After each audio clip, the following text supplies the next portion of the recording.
Markets of course बहुत volatile है, right?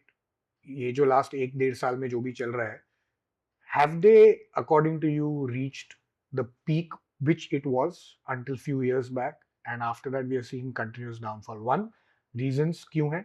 एक. Number two, can investors or retail investors or even market expect to go back to the original numbers? So see, market actually, if you look at it, it's a function of two, three important things. It's a function of lot many variable factors. But what I have realized over years is two, three things matter a lot, and that also in medium term. I'm not talking about 1 month, 2 months, but let's talk about 6 months, 9 months type of a time horizon. Most important thing what market actually is always worried about is earnings. Earnings is जो सारे corporate companies जो है, जैसे Reliance है, HDFC, TCS, तो जो Nifty है, Nifty की सारी companies put together for example एक नंबर आता है कि ये अर्निंग्स निफ्टी डिलीवर कर सकता है. When I talk about earnings is profit after tax of companies put together. उसका फॉर्मूला रहता है वो, but let's not get into technicals. तो वो that is the driving force for the markets to go. Anticipation वाला. See, market is always forward looking. Okay. Market is always, जो पीछे हो गया वो तो प्राइस में आ गया. अपन बोलते हैं ना कि भाव में सब कुछ आ गया. हिंदी में हम लोग मार्केट में ये बोलते हैं, वो सब कुछ आ गया मतलब पिछला जो तूने किया वो तो आ गया. नाउ आई एम सेइंग आगे क्या मार्केट डिलीवर करेगा is what collectively all the investors put together has a number two it. आपके हिसाब से वो नंबर 100 है, मेरे हिसाब से वो नंबर 90 है, किसी के हिसाब से वो नंबर 120 है. तो जिसके हिसाब से वो नंबर 120 है उसको मार्केट अभी सस्ता लगेगा, बट मेरे को अगर वो 90 लग रहा है तो मेरे को मार्केट महंगा लगेगा.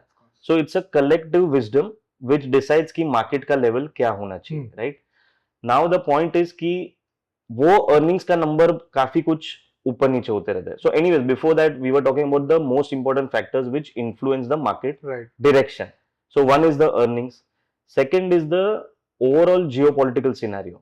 And when I say geopolitical, it includes the macro as well as whatever is happening right now. Because at the end of the day, it impacts the most important thing, which is the sentiment. Now, market in near medium term operates on sentiment, which is nothing but your Warren Buffett जो बोलते हैं greed and fear, right? तो आपको लग रहा है कि अभी भाग जाना चाहिए, बट मेरे को लग रहा है कि ये तो बहुत बड़ा अपॉर्चुनिटी है. तो मेरे में greed है, आप में fear है. तो वो जो है tussle, that is the sentiment which decides the market direction. That is the second part. And the third and the most important thing is the liquidity.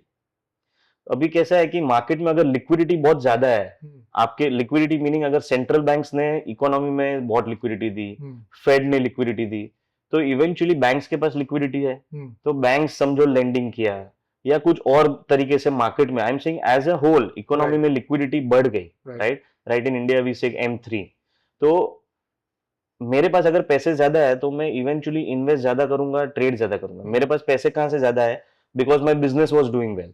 My business was doing well because the economy was doing well. तो उसके लिए मेरे पास समझो पैसा ज्यादा है तो मैं ज्यादा मार्केट में. तो it's a function of, see at the end of the day it's a zero sum game. कोई बायर के सामने कोई सेलर है, बट बिकॉज वो बायर के पास पैसे ज्यादा है तो मैं थोड़ा और प्राइस ऊपर करके लूंगा. आप में फियर है तो आप थोड़ा प्राइस नीचे करके बेचेंगे. तो ये जो है ना greed and fear and liquidity, that decides the market. But over a longer period of time market is slave of only one thing according to me, and that is my limited experience. It's a slave to earnings. Reliance 5 साल तक stock किधर नहीं गया था. क्यों नहीं गया था? क्योंकि उसकी अर्निंग्स ही ग्रो नहीं कर रही थी, और ऊपर से उसने जियो में इन्वेस्ट किया था. तो लोगों को लग रहा था ये जियो में सक्सेसफुल नहीं होगा for example, but eventually they succeeded, right? And their earnings multiplied. So stock went up 4x, 5x. So for just like stock to do well, stock when I say company stock price to do well, उसकी earnings better करनी चाहिए, earnings is grow होना चाहिए. वैसे market as a whole की जो earnings है वो grow करेगी तो market भी ऊपर जाएगा. But that you will figure out gradually. Near term में तो greed and fear will play a role. जैसे अभी ये जब वॉर हुआ, तो एवरीवन थॉट कि अभी तो वर्ल्ड वॉर हो जाएगा, ये हो जाएगा, वो हो जाएगा. तो सब लोग के पास जो फेंस पे रहते हैं, who doesn't have that long term time horizon, तो वो तो बेचने आ जाते हैं. तो वैसे बहुत सारे लोग बेचने आ जाएंगे तो मार्केट नीचे चला जाएगा. Understand. Right, thank you for watching हमारा क्लिप्स चैनल। अगर आपको ये क्लिप पसंद आई है तो आप पूरा पॉडकास्ट जो है वो नीचे लिंक डिस्क्रिप्शन में है, उस पर जाके क्लिक करके आप देख सकते हैं। एंजॉय कीजिए, बिकॉज बहुत ही महत्वपूर्ण होगा ये आपके नॉलेज के लिए। एंड ऑफ कोर्स ऐसे ही लाइक शेयर सब्सक्राइब कीजिए, हमें फॉलो कीजिए सोशल मीडिया पे। And until next time, see you in the next one.